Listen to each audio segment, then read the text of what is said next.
I think it's important for young safety professionals to take a look at where you're at in your career and what you know, right? Where did you come up? Most people don't come into the industry and you're a safety person, right? There are some, there's a few out there, but most of them come from something else, right? You came out of safety was an opportunity that was provided to them. Correct. Yeah. You got into a safety engagement team, or you got into a safety committee, whatever the case may be. But what they forget to do sometimes, and having mentored and coached a lot of young safety professionals, is you need to understand the business as a whole, right? You're trying to impact the way people behave and the fact that they're following safety rules and they're following the processes and procedures that we want you to. But do you understand the work that they're doing? Correct. Go ask. Don't assume, because that's what they forget. You need to learn the business. You need to understand all the things that are going out there, because if you don't understand, and it's not that you've got to be an expert on everything, but how are you going to do a really good investigation if you have a big incident where somebody is seriously hurt or killed, and you don't understand the processes? Yep. You don't understand the equipment. You don't understand what's going on. How are you going to have a good outcome if you don't understand that? If you're going to participate, you need to ask questions, right? Please help us welcome Don Neff to the face. Warning, explicit content. This material may not be suitable for children. Listener discretion is advised.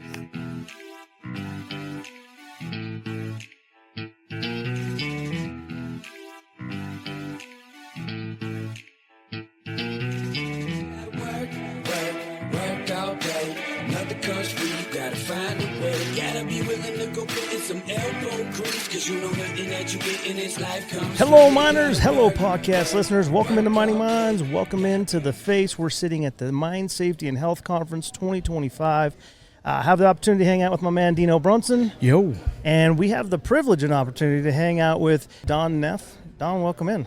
Hey, thanks. Appreciate you guys having me. Yeah, I'm glad we got to catch you today. Yesterday was a little bit busy, but I'm looking forward to this. I'm going to set this up a little bit. Had some great conversations with you already, but Don is emceeing the event. I want to talk about the event maybe here a little bit later on. But prior to that, what's little Don look like? Where were you born? Where were you raised? So, funny story. I am a Nevada boy. I was born in California, but my dad moved us out here. He worked for the railroad, moved to Carlin, Nevada, of all places. And I grew up in Elko, Carlin, and Wells. And so I joined the military right out of high school, wanted to go see the world. And the best that the United States Air Force could do was send me 435 miles to Las Vegas, so I didn't get very far. Well, thank you for your service. Yeah, thank you. Absolutely. Did you grow up with any siblings or? I have 7 brothers and sisters, and so for me it was fight your way into the house and fight your way out of the house, and so it's I'm a people person, so luckily I grew up that way, and I have no personal space issues. Let's put it, Are you related to the Neffs in Ruby Valley? No. Okay. Nope. I was always wondering that. I'm like, how does that, or does it? You know, I tell people we get closer in relationship the closer it gets to hunting season, but that doesn't always work in my favor. Yeah. So as a kid, were you into sports? Were you into academics? Yep. So academically, I didn't excel, but I'm all about talking to people, right? So, but I grew up playing football and wrestled. I played football for Elko High School, wrestled for Elko High School, and so I was all about sports. I love it. Cool. Yep. What year did you graduate, Don? 1984. Okay. Did you guys ever play Beatty? We didn't. No, you guys are probably one level up. You guys probably had more kids. We were, yeah. We were back then. We were a 2A school, and I think Beatty was a 1A school. Yeah. Or B school. Yeah. Yeah. I think we traveled up to play Oahe and places like that. The smaller schools up north, but I don't know Elko ever. Yeah. So you go in the military. What? How long? I guess what I want to ask is, what did you think of the military, first of all, and how long did you stand there? I want to know why you even went to the military. That's a good point. So for me, I wanted to get out of Elko. And what's really ironic is mining had just started to boom in Elko, right? So you had Freeport that had come in, built some housing in the 80s. And I saw mining, but I didn't want to do that. Sure. And I said, I need to get out of here. I need to have a plan. So 9 months before I got out of high school, I actually joined the military because I knew I needed a plan. I needed to get out of Elko. I needed to go do something. So every male in my family has been in the military, and for me that was just a natural. That's what It's like a rite of passage. It was, yep. Yeah. And so the Air Force seemed like a good option for me, and so. And again, I wanted to go see the world. I wanted to do something other than be in Elko. And, well, it turned out well. I did quite a bit of traveling, but I always, for some reason, I always made my way home. Yeah, No matter how many times I moved, made my way home. So when the mining boom in the 80s, what did that look like for Elko as a city? I've always been told, like in the early 80s like that, like there were people sleeping in the park because there was no houses, but there were jobs. That's fact. So when I was going to high school, junior high school, there was 7,500 people in Elko. And when the mining boom happened in the 80s, there was no place for people to live. And that's why Freeport came in and built housing and was trying to get apartment complexes and things like that, because that just wasn't a thing in Elko. Did they own Jarrett Canyon? They did. Okay. Yep. Yeah. Queen State. Yeah. Yeah, interesting. I didn't know that. Well, I didn't. I knew there was connections there. I just didn't know because shortly after that, early 90s, late 80s, is when barracks and Newmont's really started to kick off, correct? Correct. Late 80s, Yeah. probably 88, somewhere in there. Then they really started to push in the Newmont and barrack world. But you were, at that point, in the military and Yep. and traveling in Vegas, I know. But what was your MOS, or what was your... So I worked in a photo processing field. I worked in a photo field altogether, and I did photo reconnaissance. Did a lot of. That's why I traveled a little bit. South America, did a lot of work with the Are you military. like spy work, kind of? Yes. Yeah. Yep. But I got to Were imagine... you using drones back then? That's what I was going to No ask. drones. There were people on those planes. And Yeah. Oh, cool. I got to imagine that it's the early version of drones. Like what you've done back then is probably implemented in some levels today. Yeah. So I saw. In the field that I worked in, we did a lot of photo processing. So when you looked at the SR-71 Blackbird, they ran 1,000-foot rolls of 9-inch wide film, right? Oh. So you had huge cassettes of film, and smaller planes use smaller cassettes and smaller film. But I saw that career field actually become extinct because you went to digital imagery. Yep. Nobody had to process anything, right? So right in front of my eyes, and that's why I had to get out of the military, was because that MOS was gone. And all the other things they wanted me to do at that time. In 1988, when I got out of the military, they had done what they call the Graham-Rudman rollback, and they had gotten rid of a huge number of armed forces, people out of the armed forces. Well, Talk to me about being in South America. I mean, just culturally, when you went down there, what'd you think? So when you grow up in Elko, you don't see people sleeping in the streets. You don't see people like half of the building is missing and they just have sheets for walls, right? I went down there and I was completely in culture shock. I had never seen anything like that. And I don't want to be too graphic, but there, as you walk into Panama City, you actually, they have a concrete trench that runs through the street with water running through it, and I thought it was just a diversion ditch or whatever. That's the until you piss see ditch. people, and you just see people squat over that ditch, and I'm like, okay, I'm not. I obviously, for me, I was just Blown offended, away. but Yeah. everybody else just walked by. That's normal, and for me, I had never seen that. yeah. Well, even in I went to Brazil about a month ago, and even now, like toilet paper, you don't put it in the toilet. You put it in the trash can, and it's like, this is crazy. And so imagining what that would look like in the 80s, it's different. It's different for sure. It was rough. It was something that I really encourage people to travel before you actually settle down somewhere, right? Because you want to see different cultures. You want to see different parts of the world. But you really need to understand how truly blessed you are to live in a place like Yes. Nevada, the U.S., 100%. no matter how you look at it. Because if you don't travel, you never see that. You really don't understand how truly blessed we are to live here, and what you actually have accessible to you. People just, I think they miss that. Yeah, 100%. Like I went to Tijuana a couple times when I was in college, right? And I thought, this has got to be specific to here. But when I went to Brazil, it was like I was in Mexico again. It really was. It was like, man, this is third world. Maybe that's not a derogatory term, but it was definitely third world, living and being able to appreciate what we do, where we live, and all of the amenities that we have is a thing. Agreed. 100%. I do want to talk about a little bit. So developing film, that was a big silver thing. There was a lot of silver used in that process. So when you stopped doing that, I imagine we mine gold and silver up here. That took a hit around that time, right? Silver took a hit. It did. But we also, so even back then, we were all about being environmentally friendly. Mm-hmm. So anytime we developed film, stuff that we didn't use or stuff that we weren't going to archive based on the missions that we were doing, but we would actually, we would recycle it. So we would take all of that film, and you're talking, thousands and thousands of feet of film, and we would take that, and we actually had a recycling program where they actually pulled the silver out of all of that. That's So, cool. Yeah. That Did is you really guys know that developing film is coming back? Is like a hobby? Yeah. Yeah. I haven't seen it. Yeah. Yeah.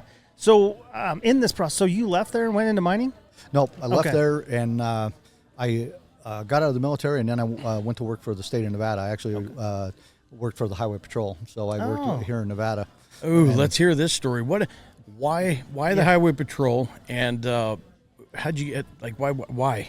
So when I got out of the military, I needed something to do. I worked construction for a short period of time with my brother-in-law, and he couldn't seem to pay his bills very well. So I had to find something that they would pay their bills all the time. But with that, my dad actually is retired from the state of Nevada as well, and so he influenced me, and so I applied and went to work for the Highway Patrol back in 1989.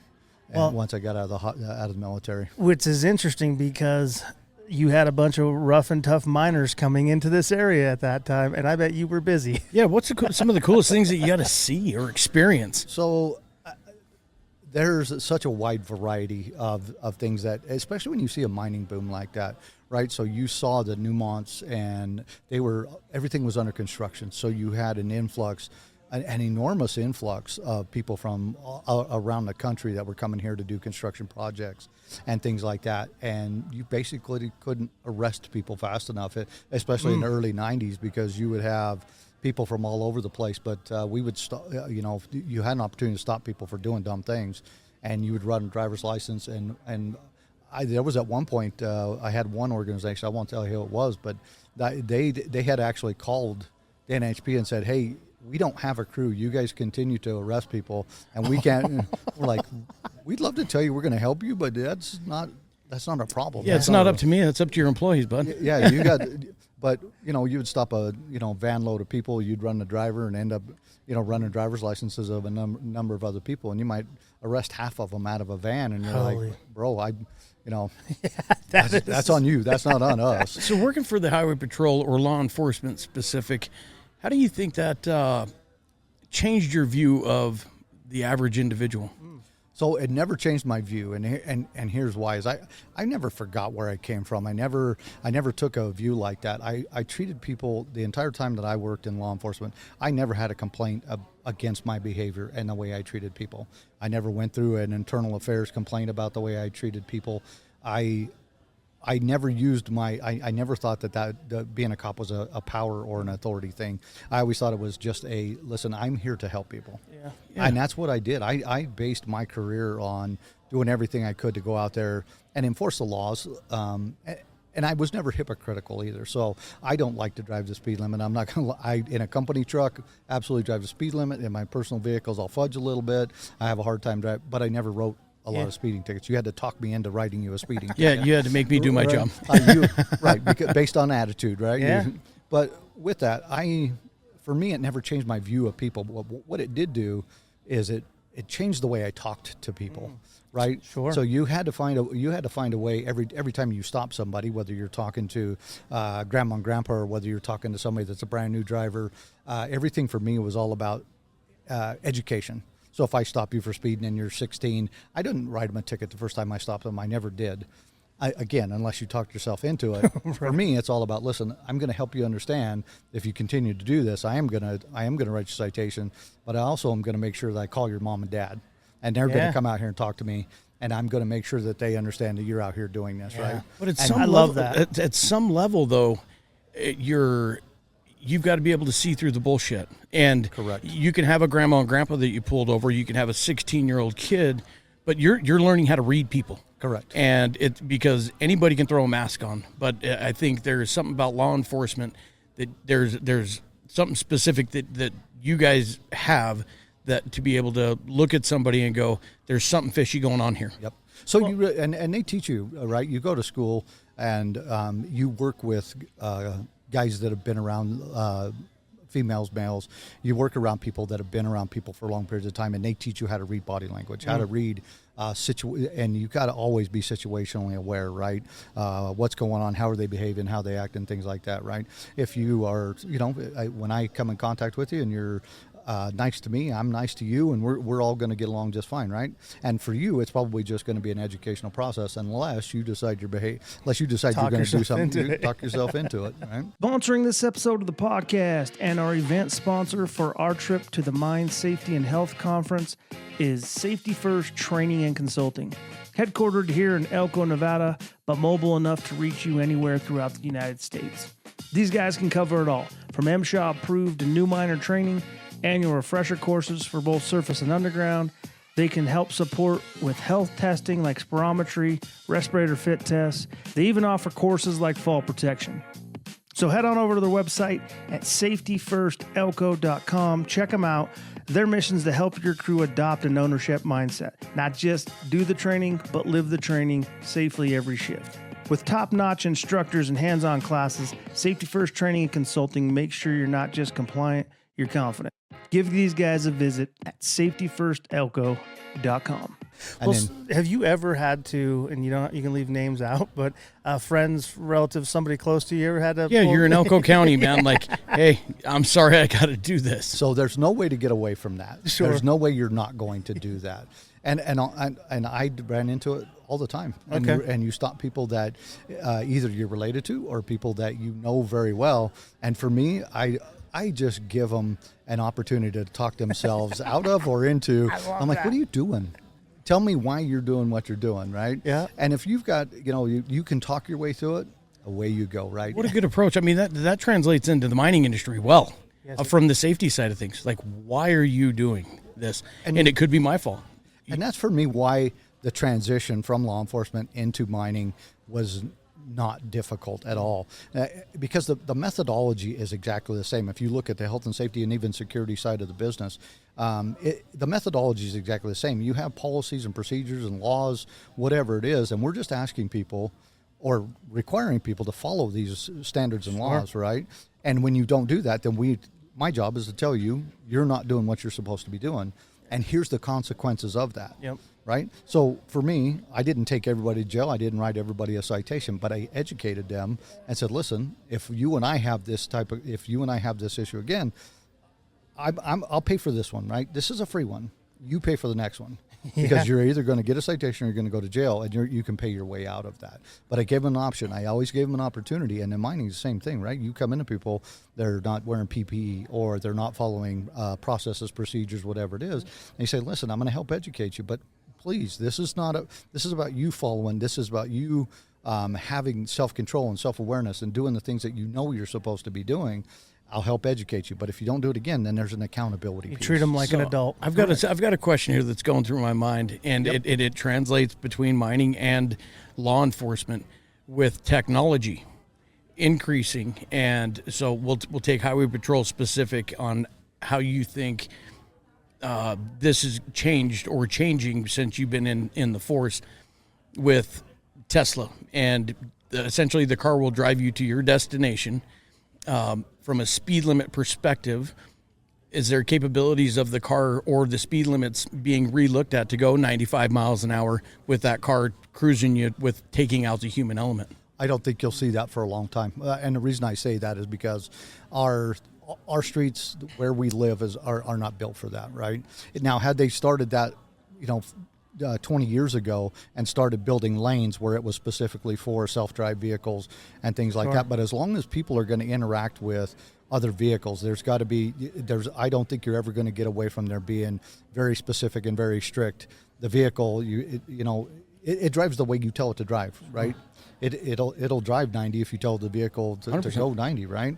But or it's still up to people. If it's a posted speed limit from Reno to Elko, and you can go 90, but you're still weaving, or you still have other manned vehicles that you're interacting with. Right, and for me, I don't feel that the technology has come far enough that there's enough safeguards around self-driving vehicles that they can avoid all interaction. Sure. So how do you translate that into the mining industry? So with in the autonomy? mining industry, I don't think you're going to. So you see a lot of autonomous stuff starting, right? You're doing autonomous mucking underground. You're running autonomous haul trucks on the surface, but you still have to have people that are able to interact and intervene in the event that you have a failure, right? So if the underground mucker, if you hit the module that actually is controlling the piece of equipment, it no longer controls itself, right? So it has the ability to go astray. Now there's obviously controls around that, and on the surface, right, with haul trucks, they're still working through all of those controls.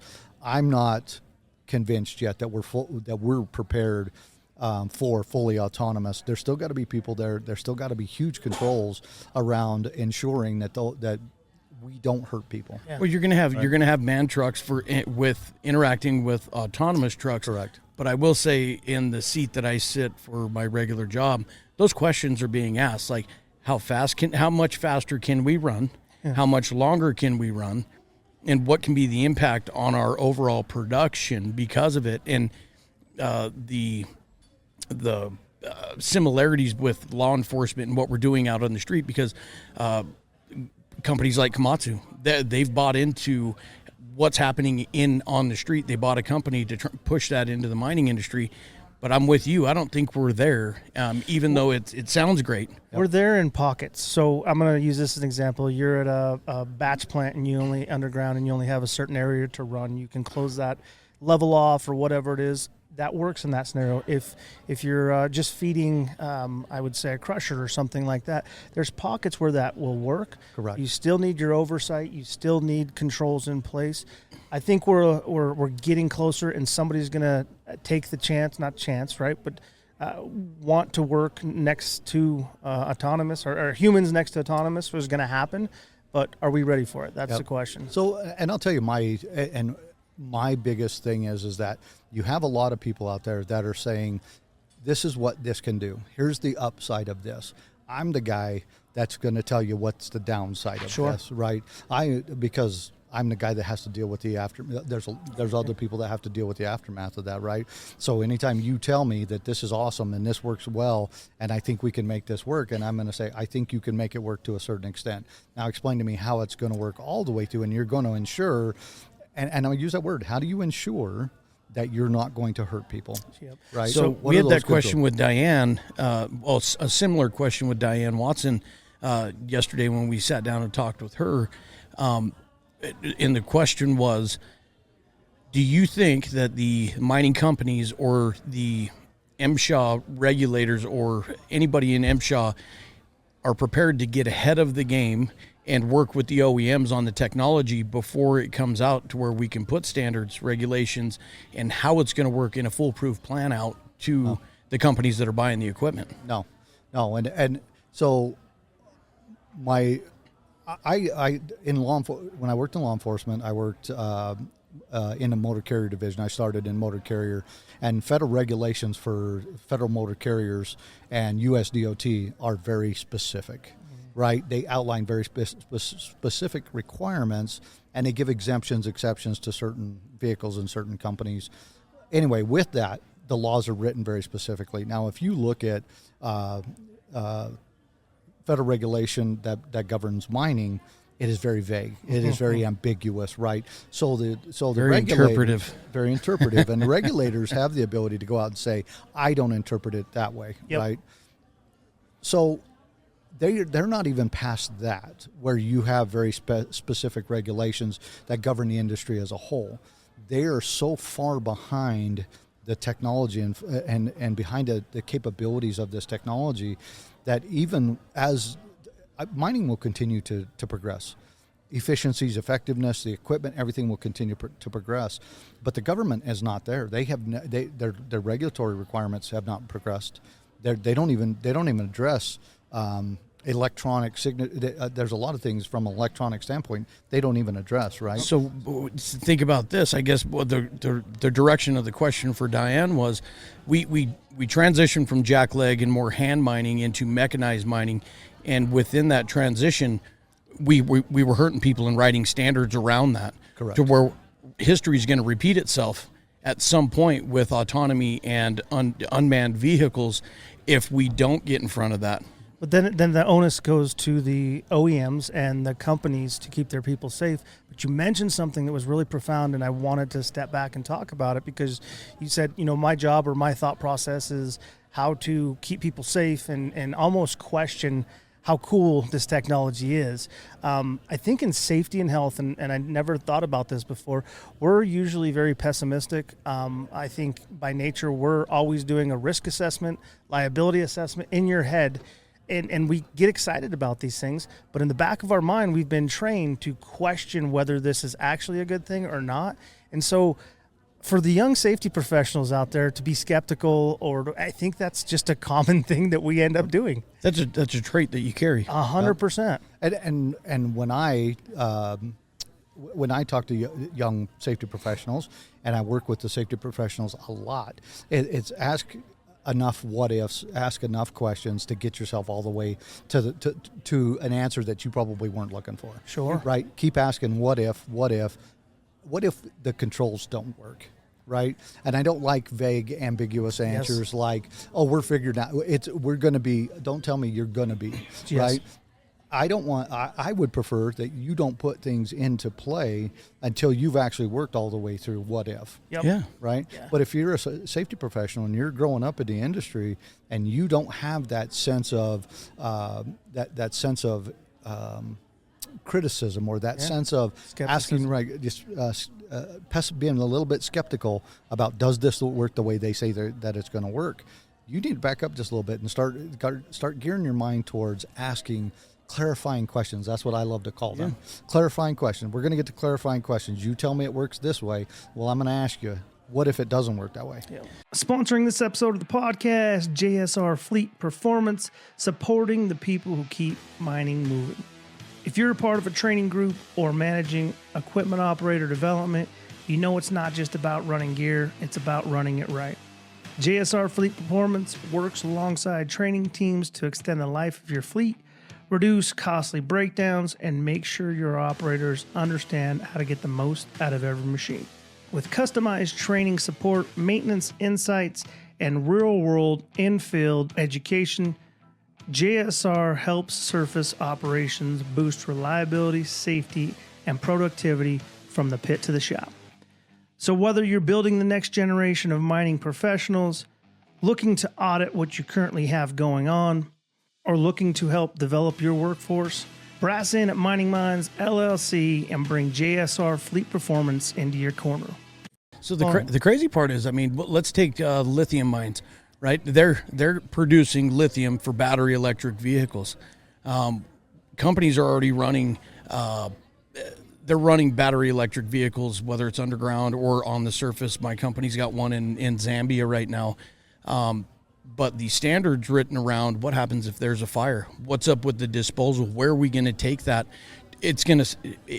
Nobody's asking the questions to get to those final answers to go, what is our disposal plan? What's going to happen at the mine site level? How much is it going to cost? It might save you or look like it's going to save you on the front end, and we're pushing to open up lithium mines, but is that truly the answer? I mean, it's a facade at some level. That's where your good safety person is going to come in and ask those questions and have those conversations. And I think it's important for the people on the other side who maybe aren't the safety nerds of the world, as I'll call myself, to realize like they're not asking to be a jerk. It's really a risk assessment. It's a liability assessment of answering your questions, but having to ask those questions to you or your group to find those answers. But is it fair to say that at some level we got to go, none of us know, so we probably should stop? And that is an acceptable answer. You know what I mean? And that's the key, right? Is if you don't know, we don't go. Yeah. Right? You got to stop for a minute, and we got to talk through what are those controls. So if it fails, we have a control in place. At least we know we can make that stop at this point.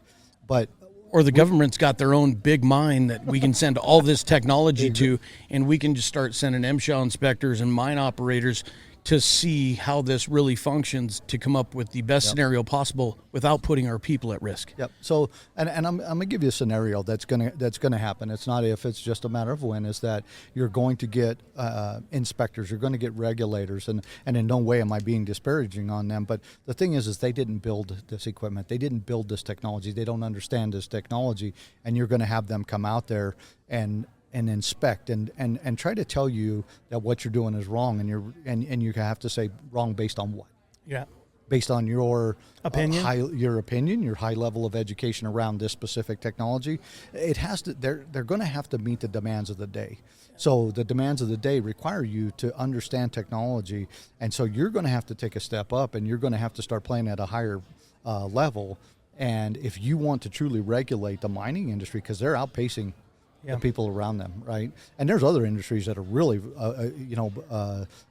eons ahead of the mining industry, but they're not keeping pace. Yeah, right. Yep. You got to step up. So what happens when you add AI into that from a safety perspective? It's already AI is on top of us, right? And I think it's going to become a prolific problem as you get down the road. If you don't educate, so from a security standpoint, right? For me, I have some really smart people, and we're working through how do we use AI technology, but more how can they use it against us? Yeah. What does that mean? What does that mean to us, right? AI technology for safety, for the technology that's running out there in the field. What does that mean to us, and how do we stay with that technology? But not only how can we use it, but how can it be used against us? Yeah. Because no matter what the world has created for the betterment of mankind, somebody's figured out how to use it against us, in the detriment of mankind, right? Yeah. So all of this technology is fantastic, and I love it. To be honest with you, I absolutely love it. But I also I have this risk assessment going on. I have a lot of fear because there's a lot of really cool technology out there, and when a 14-year-old can run a computer and actually produce some amazing things, and then we're trying to catch up because they're growing up with it, right? Yep. And we're trying to catch up, going, we're going to get beat up if we don't get ahead of this. We got to figure this out. Yeah, I mean, and the reason I brought up AI specific is being in the sales area, going through the loads of RFQs, you know what I mean? There's a lot of documents to read to where AI can help with some of that. But the president of the company that I work for, I was sitting down going through this stuff with him, and it was like, I'm going to throw this into AI. Let's bullet point it out. And he's like, you know what? That is great, but we have to understand 100% of what's in here. And it's like, great point. Like we can dumb it down as much as we want, but unless we know the details, we're going to miss something. Yeah, I think that's again, I've said it on a couple podcasts, but it's a tool, and I don't think we can use it to replace what we actually need to know or stifle our learning or understanding of things. And so for that, I think that's right. Our learning. Right. Yep. So we have to be cautiously optimistic, right? We can be excited about it, but we still got to go, how can this bite you? And you can't just stand back and watch. Yeah. Because if you do, the world's going to move past you. Oh, grass is going to grow under your feet, bud. Exactly. And you'll never catch up because things will continue to advance. And so I'm a big fan of, again, I'm a huge fan of technology, but I'm also a huge fan of understanding technology and how can it be used against us, right? As an industry, regardless of what part of the industry you work in, right? Yeah. It's going to be able to affect you at some point. So we went down a hell of a rabbit hole there. I love it. Well, we talked a lot about safety in there. So when did you leave law enforcement, and where'd you go? So 2006. And why? In 2006, I was in a court case with a health and safety manager from Newmont. He was my prime witness in a case where I had a driving under the influence case where a guy run down the light poles out at the 298 interchange and on the west side of Elko. And when we were sitting in court in 2006, the mining industry was booming. And I had enough time in law enforcement to be able to get out. I had a good pension. I'd been in long enough. And he had already said, listen, apply, let us interview you. And he's like, we have a spot for you. So I interviewed with them, and again, it was the right time. I had just turned 40. I had been in law enforcement for 17 years. I had enough time to be able to draw a good pension with them, and they made me a good offer and said, "Hey, we want you to be a safety guy." Cool. And as I got into interviewing people in the safety department, and when we talked about how safety is run, I'm like, that's the exact same thing as what I'm doing right now. Only there's a difference between law enforcement and safety, and I'll tell you the huge difference is you move from a telling mentality, meaning you're telling people what to do. They don't get an option. You will do this.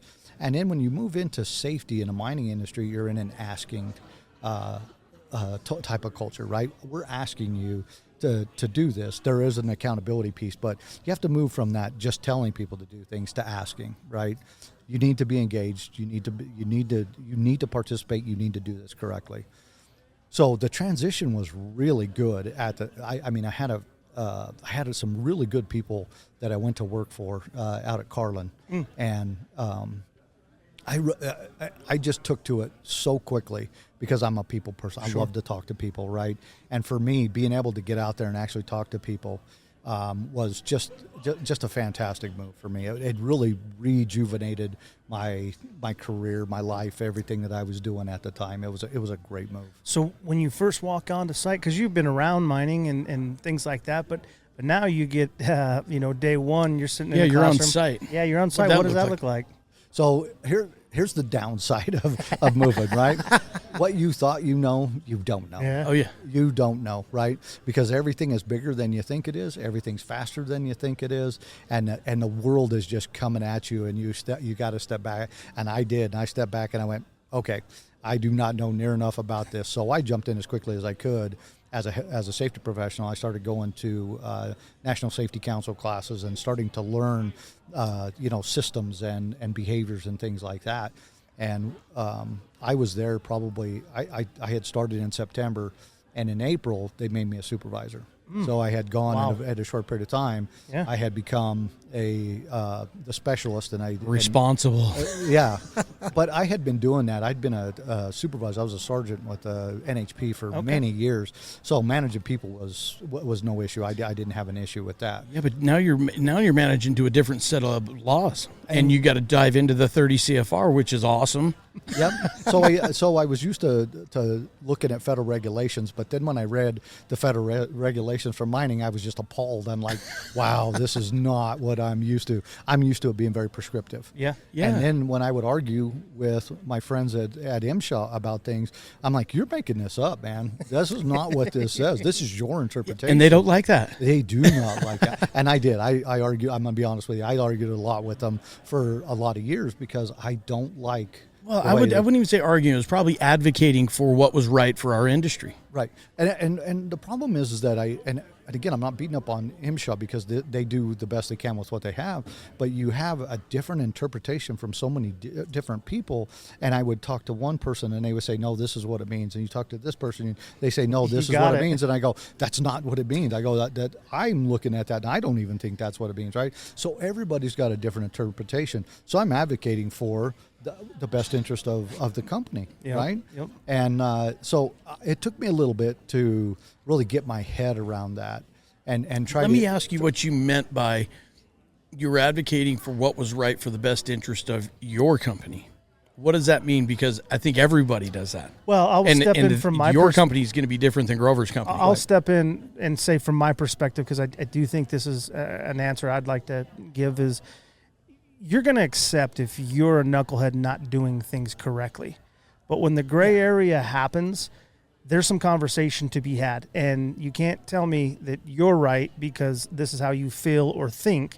We have to have a factual conversation on what is. That's where I was driving. Right. And so sorry, but for me, that's a very important thing is like when we talk about arguing with MSHA, it's not that we're trying to get out of things because we want to be unsafe. It's going factually, I think this is wrong. We can fix and make things correct. But we need to make sure we're talking the same language, because I'm going to go forward and put different policies or procedures in place, and I need to know factually that this is what we're talking about. Correct. You're absolutely correct, and that's my point, is that if you issue a citation to the company and I go, listen, this is wrong. This is not the way I interpret it. That's not the way the other 100 inspectors that have been through here interpreted that. Now all of a sudden your interpretation requires the company to re-engineer things, and we don't believe that you're correct, right? Yes. So now I'm advocating for the organization, because you don't want to have to re-engineer things. It's expensive, right? Yeah. But are we talking about what's in the best interest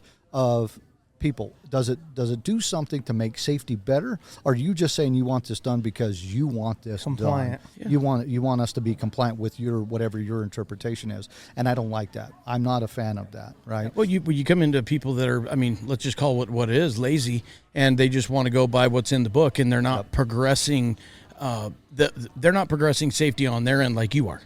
Yeah, so there's a good point too. You have to deal with the human element. Yeah, and that is people that are uneducated maybe in what they're doing. They're maybe aggressive in what they're doing. They're upset at the pay that they're getting. They're like, oh, God. Or they're building a career on how many of these things they can continue. And again, it's not to beat on you guys. It's just stuff that I'm going to talk personally, have dealt with. So you now have to make friends. You now have to be able to, I need to argue with you, and we need to get along, because I don't want you to turn around and be pissed off at me and write me up for every other thing now. Right. Well, I think it's a general understanding that we've got one goal. And the goal is for everybody to go home safe and healthy every day.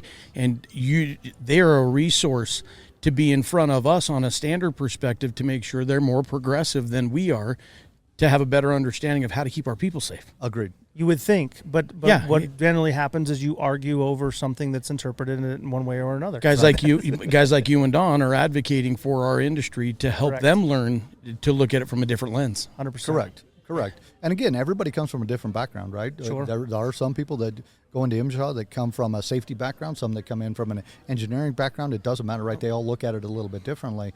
But the best success we're going to have is if you listen to what I'm trying to tell you, what I'm advocating for. I'll listen to what you're advocating for, but there's got to be a compromise in there where we stop, and instead of saying it has to be your view or my view, you say, well, how does this affect safety? Yep. How does this affect the safety of the people that are out here doing the work every day, right? Because if you can't come to that conclusion, if you can't, then now we're just arguing opinions. Yes. Have you ever had to use your cop voice in a discussion with him?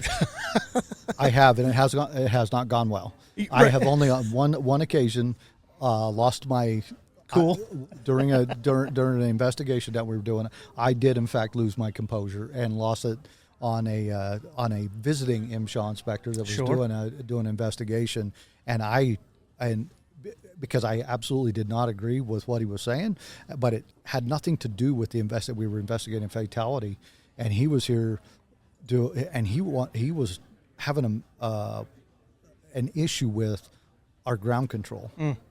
And he made some comments during this investigation, and comments about how we were going to fix this ground control issue, and I just lost it.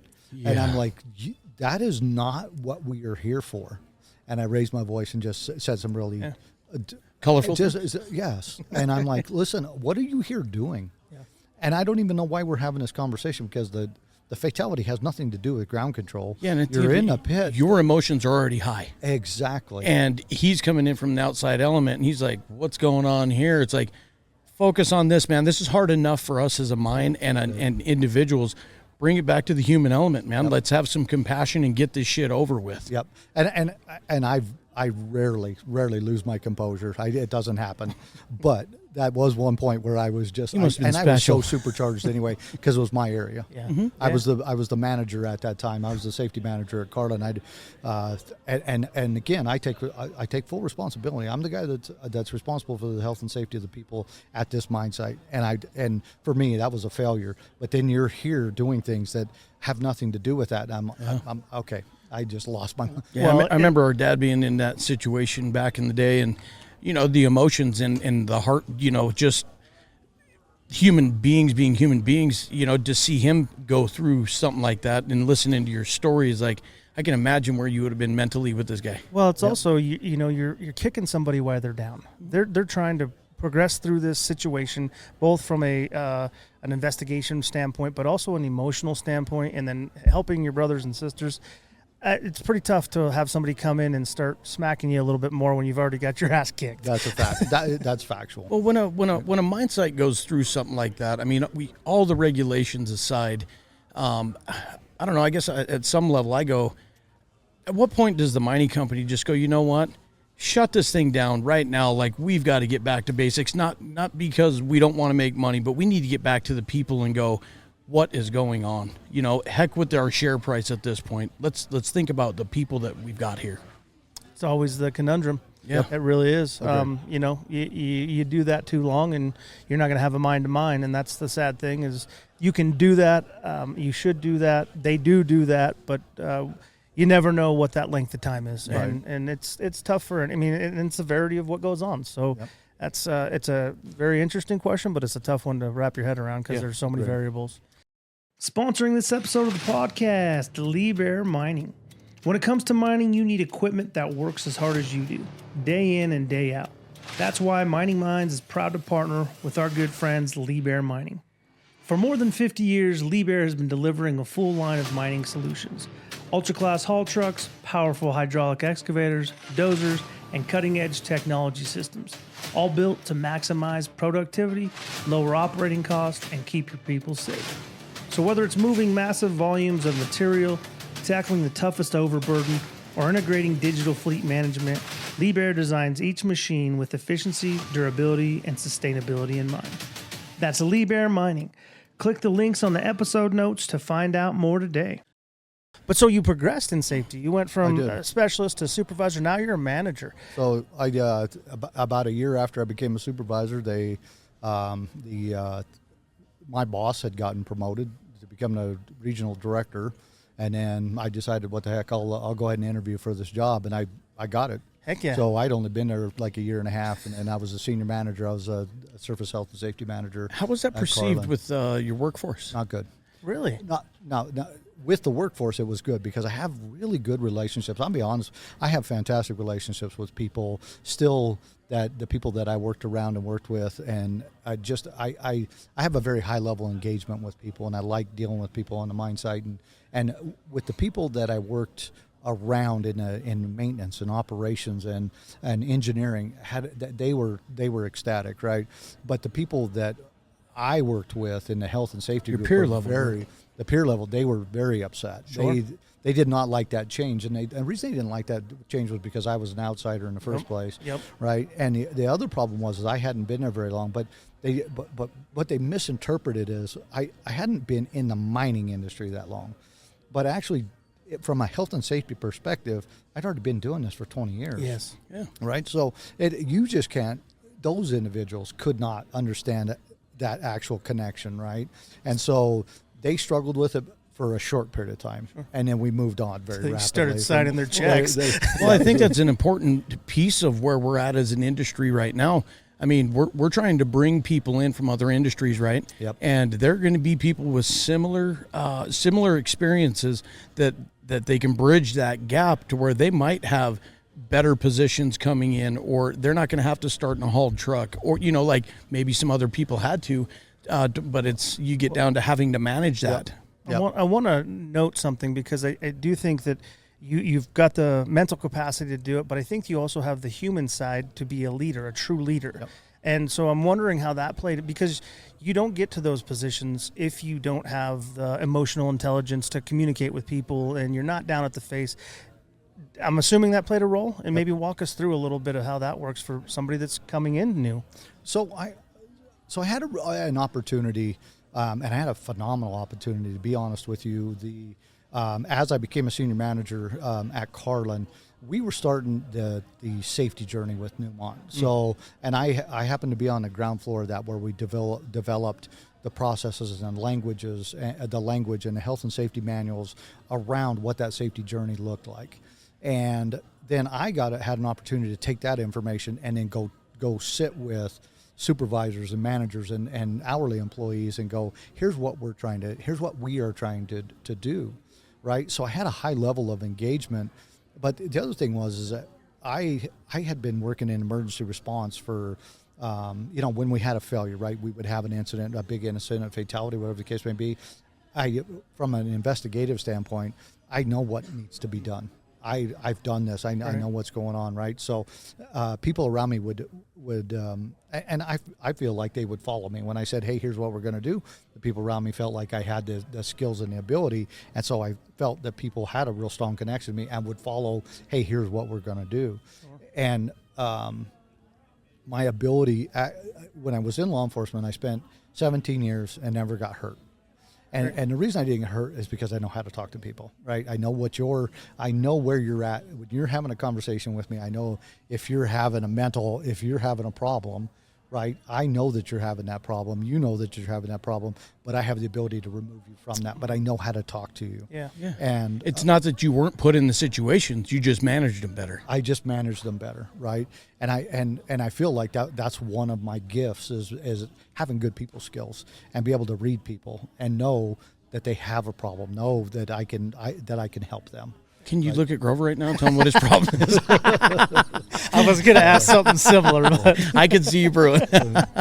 So how, because you've transitioned now into a security role. Yep. Why leave safety? Sounds like you were damn good at it. So I didn't leave safety. Okay. So here's what happened. So I had moved from being the senior manager, the safety manager at Carlin, and I complained about how we managed contractors for so long. And I kept saying, we are awful at this.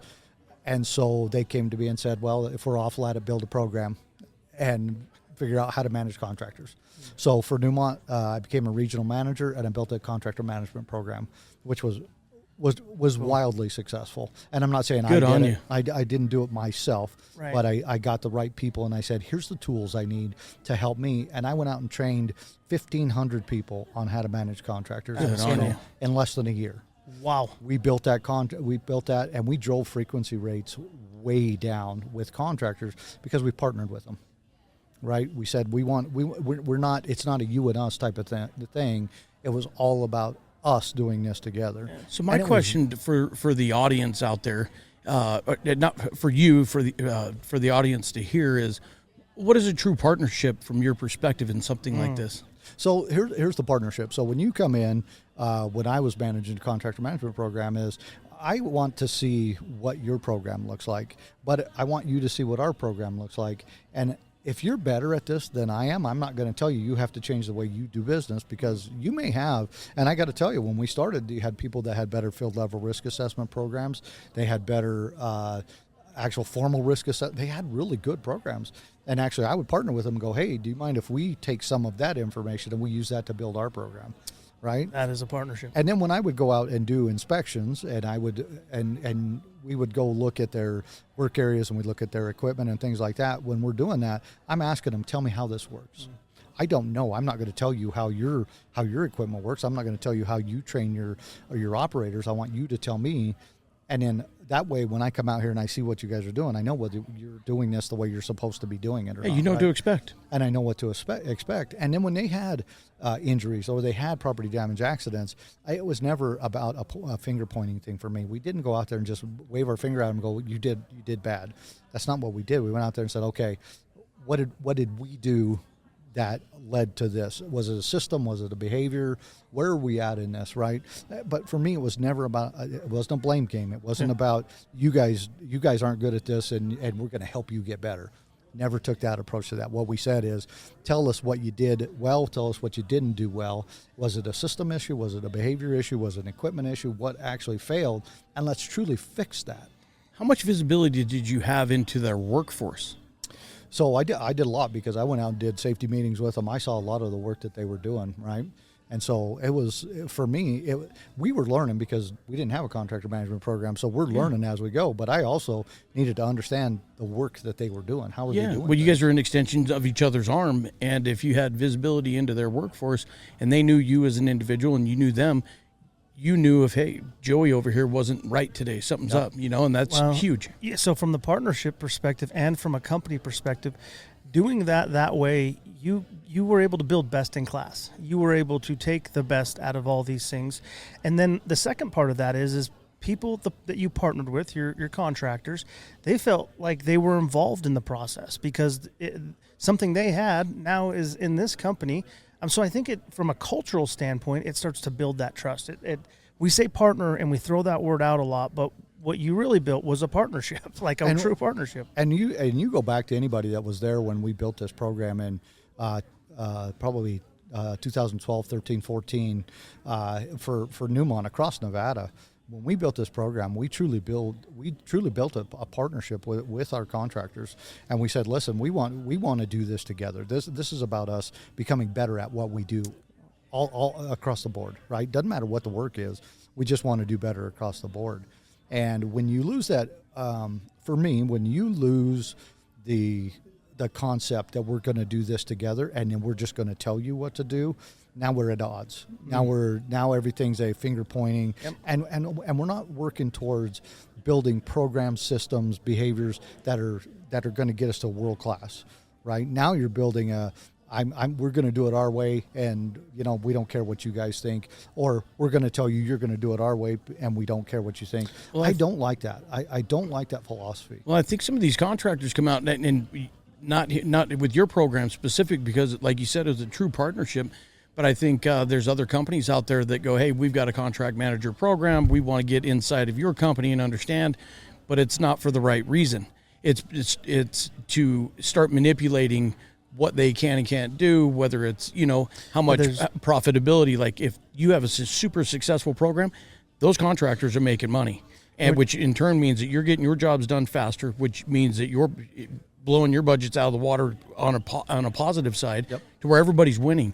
But as soon as, other companies see that, they go, we can do something similar, but this is how we can manipulate the system. It's intent, right? Yeah. Do you go in with the intent to improve things and understand and be open, or are you going in with the intent of seeing how you can use this to your advantage? And that's really, it's sad to think about, but I know it happens. But I also think that we have the opportunity to collaborate more, and yes. I think if we started looking at things instead of I'm doing it this way, you guys follow me, instead of how are we going to do this, guys?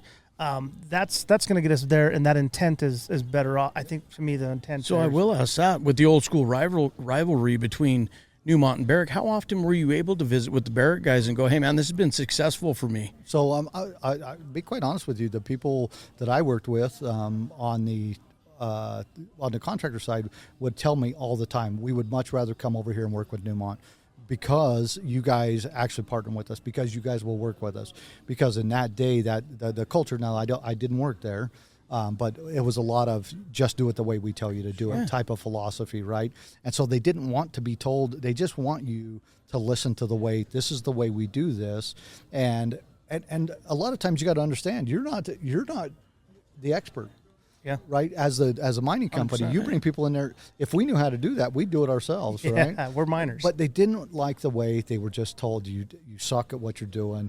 We want you to do it the way we tell you to do it. Right.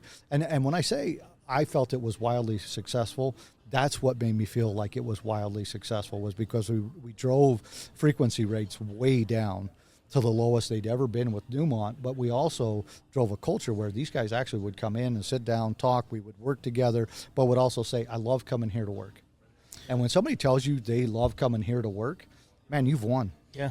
Well, you got my mind going on a business idea. It's like, how do you just take the contractor management away from the miners and let them focus on mining and have a contract management group that is run by a professional like yourself that can go between all of the companies and bring the same product and manage the contract workforce and have the low TRIFRs, you know what I mean? Yeah, there's companies out there that try to do that, for sure. Yeah, that try. But that's a great point. He doesn't try, he does. So and I'm not saying that I'm the best at it, but what I understand is, having had successful programs, I understand what it takes for me to have a conversation with you and to see what your company does and tell you what our company does, and then we'll meet in the middle. Because I don't want to change the way you do business, because you're successful at what you do because you do it well, right?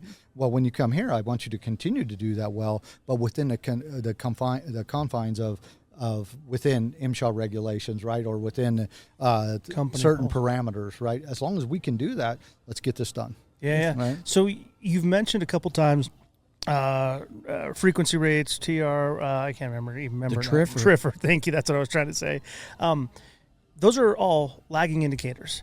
What have you seen in your career that's been some of the best leading indicators? So from a leading indicator standpoint, and I'm a big fan of leading indicators. So in my security group, we do a lot of things that are leading that shows me the activity that we're doing, right? From a safety standpoint, when you go out and you look at the leading indicators are going out and doing engagements with employees, and you got to have good systems, right? And you got to have good behaviors to drive these systems. And the leading indicators are, how are we verifying that we've got good systems? How are we verifying that we've got good behaviors? And you've got to go out and actually do. So for me, and we'll talk about tasks, you got to have task observations where you go out as a supervisor or a manager and you have something that says this is the way we do that. You've got a procedure, you've got a process. Go out, and for me, that's a leading indicator, saying how often are we going out verifying that we know that this is being done correctly. If you're doing critical control verifications, but also going out and looking at field level risk assessment cards, right? Did you actually assess the risks associated with what you're doing today? For me, those are leading indicators, because the leading indicators, if you can look at those and go, listen, we have people that are out there engaged every day, and the more you're engaged, the more likely it is people are going to do it right. Yeah. Right. And so you have to be able to track that. So for me, there's got to be data. You've got to be able to analyze what are you doing, regardless of what that tool is. You've got to have tools to be able to verify that that's what that we're doing it right. We're out there verifying that the folks that are required to do these tests, they're doing it right. But on the other side of that, for me, a leading indicator is how much time do you have your managers or supervisors or superintendents? We all have jobs, right? Everybody's got a job. But how often do you actually get out there and you're actually out engaged talking to people? Whether, for me, there should be a requirement. You need to be out there for a certain period of time to do line-out meetings. Now, you don't have to be out there all day, every day. But one of the things that is important for me, especially when you're talking about leading indicators and getting in front of people, is at a line-out meeting, look at what your the motivation. Look at what that crew looks like. What kind of feedback do you get during a line out? And if you're looking at just some sad faces, right?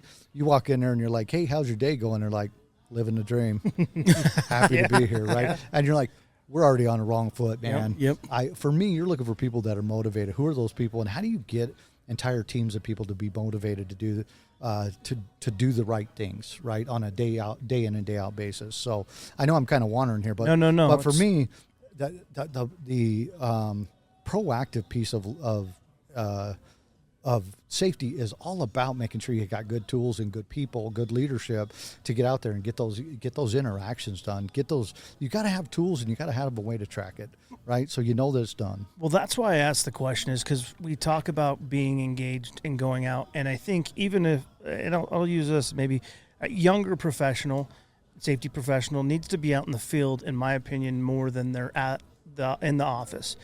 Not that the office isn't a good place to be, because there's work to be done for sure, but that's where you learn. That's where I get to engage with people and understand what are you doing, and taking those task observations or different things that you're engaging with and asking questions, not to question somebody, but to understand.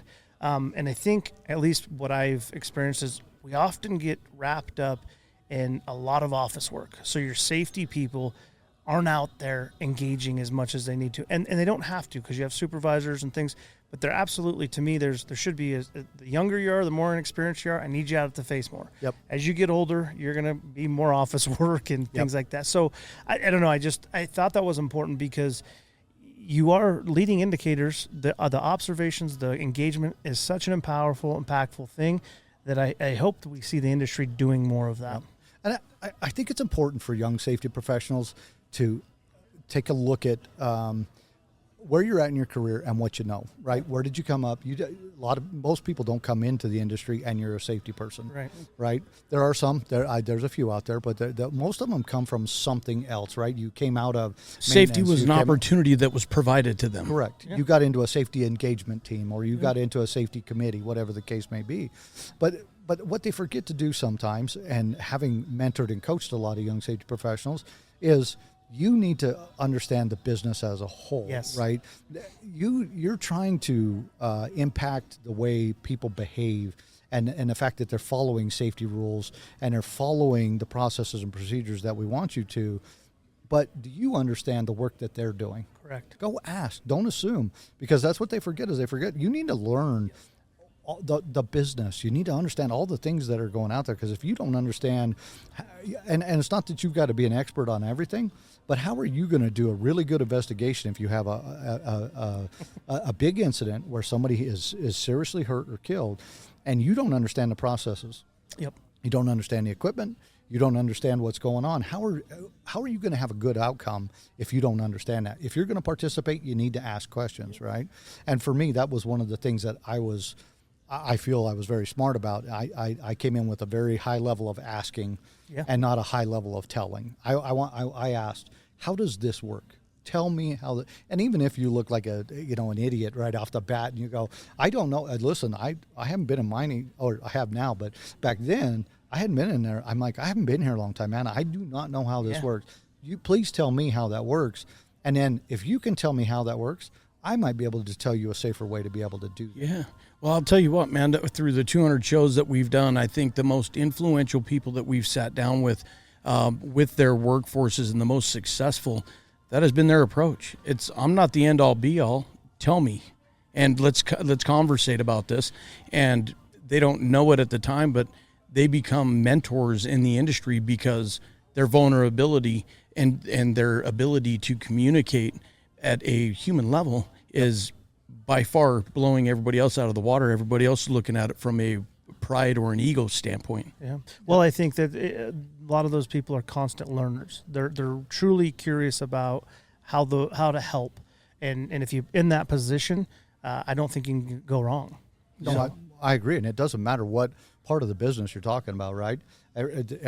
If you want to learn, if you really truly understand how to be a really good safety professional, the more you know about the business and how the business runs, the better you're going to be. 100%. Right? All the way across the board. So I know I'm looking at the clock, so I'm trying to pay attention there, because you might have to talk again. About 15 minutes. Yeah. So I got one last question for you, I Don. want to just ask real quick if we can summarize how you got into security and how long you've been doing that. I got into security in 2014, and I've been in security for a while now, but I was not asked to go to security. We had a vice president that we had some issues with. They had fired the security manager, and they had some significant people issues within the security department, and they called me and said, hey, you're going to be the new security guy. And I said, well, how long do you want me to do that? And they said, we'll let you know. So right. I was in that position for about a month and a half, and then they sent me an offer letter and said, you're going to be the new head of security. We called it, I was the regional director for Newmont, but basically they didn't ask me. I came in there and I in the beginning it was an interim. We don't know if this is, but I was only in there a short period of time, and they said, yep, you're going to stay. And I went in and just made it my own. Very cool. And good on you. I've always I take pride in what I do. I'm a people person, but I also surround myself with really good people, right? I know the right people to do the right things, and so I've been very successful. I feel like I've been very successful in the business because I'm able to find the right processes, the right people, the right technology to help me run the business the way it should be run. You know how to put the pieces of the puzzle together. Correct. Yeah. Correct. So my last question for you, man. Guys that sit in your positions don't always get to where they're going by themselves. So is there any notable mentors that you had through your career? Yep. So I would say the best mentor I ever had was a guy by the name of Jack Henris. Jack Henris is a COO with Dakota Gold right now up in South Dakota. But Jack is one of the smartest mining guys I've ever been around. And he's an engineer by trade, but he was a operations manager for Carlin, and he was a general manager at Carlin. But Jack was always ahead of. The guy is super smart, but he's also very even keeled, and he's one of them guys that will always give you not necessarily the whole answer. He'll give you enough of the answer to say you need to think about this, and he makes you get there yourself, right? And so Jack would always whenever I worked with him for quite a few years, and he would always give me just parts of the answer, but he'd make you get there yourself and then go, yep, good on you, because he knew, He led you there. He led you there, right? Oh, And I cool. had a lot of other really good people, safety people around me that were really motivated me to continue to keep doing this. Very So, good. Well, I'm going to say thank you. I think Yes. I could sit here for another couple hours just BSing and going down rabbit holes, but appreciate your time. You're a busy man this week. The convention has absolutely been phenomenal. I want to compliment you on emceeing. I think you. it's been pretty cool just to see how all this has came together, knowing that they're growing it and hearing the different conversations. Thank you for sitting down with us, man. Appreciate you. I would like to be able to extend the offer too. When yes. outside of this, to be able to come to the studio and maybe dive in deeper on industry level things that that we might have an opinion on to help move the industry forward. We'd love to have you at the studio. Absolutely love to do it. Yeah, I love your perspective, man. Appreciate you. Check us out, miningmindsllc.com, Facebook, Twitter, Instagram. Adios. Peace. All right, let's recap this episode. We could have, again, sat there for a couple hours, had some more conversations. I do hope Don takes us up on the offer to come back on the show, maybe head up to the studio and dive into some more things. But a couple things I wanted to mention was, and I think it'll echo throughout the entire recap, is his approach to people. What I took away was treating people with respect, giving the opportunity or giving them the opportunity to really tell on themselves or talk themselves into or out of situations. But most importantly, I think from him was he treated people like adults and he showed them respect. And like he said on the podcast, 17 years in law enforcement, not getting hurt. And that was because of his people skills. Yeah, he listened to people, he talked to them, he helped them out. That message, I think right there, can be taken in so many different areas of the mining industry, so many areas of it into our own life. So that's a huge takeaway for me. And one that I think we can all get better in is getting down to that human element. The other takeaway I had was our discussion around young safety professionals. We talked a little bit about technology, being excited and embracing technology and moving the future of mining, but also keeping that level of skepticism. And really that starts with knowing the business. I mean, that was the other aspect of it was, as a young safety professional, for you to be effective, you got to get out to the face. You got to understand the business that's being ran, whether it's underground, open pit, operations, lab, it doesn't matter. You got to know the business so that you're able to support these guys. So I think that was another huge takeaway. And hopefully you young safety professionals out there, and I think that even extends to you young supervisors out there, make sure you understand your business.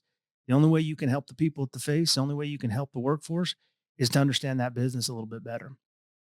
And then the last thing I'm going to throw at you guys here was I really appreciated his approach with partnering with contractors, believing that everybody has a seat at the table, and then pressing that best in class, right? Collaborating and taking those things from different groups that might have been doing it better, that had the opportunity to build best in class because they did have conversations about what looks good. I think if we did a little bit more of that on the front end to truly partner with people, truly partner with our contractors, our operations groups, you have a better outcome. You have a better solution at the end of the day. And again, that can go back into knowing the business. That just helps you understand the business better. And then also that human element that we talked about before, approaching these groups, they have standards, they have policies, they have procedures. Let's see what works for everybody. So I can't thank Don enough for coming on. A lot of great takeaways from this. I hope you guys are excited. Brass in, let us know what your thoughts were. Head over to Mining Minds LLC. Check out our warehouse if you guys are looking for some swag. And last but not least, thank you, Don, for coming on. Thank you, the listeners out there, for tuning in. And if you're out there pounding roads, driving drifts, or pushing throughput, stay safe. Yeah. This one's for the crews underground, for the haul truck drivers, the welders, the crushers, for the ones who make the world turn while nobody's looking. Mine and mine, let's dig in. Yeah, From the pit to the plant where the iron sparks fly, we talk grit, talk grind under that big sky. Dino and Grover got the mic turned high, breaking down stories money just can't buy.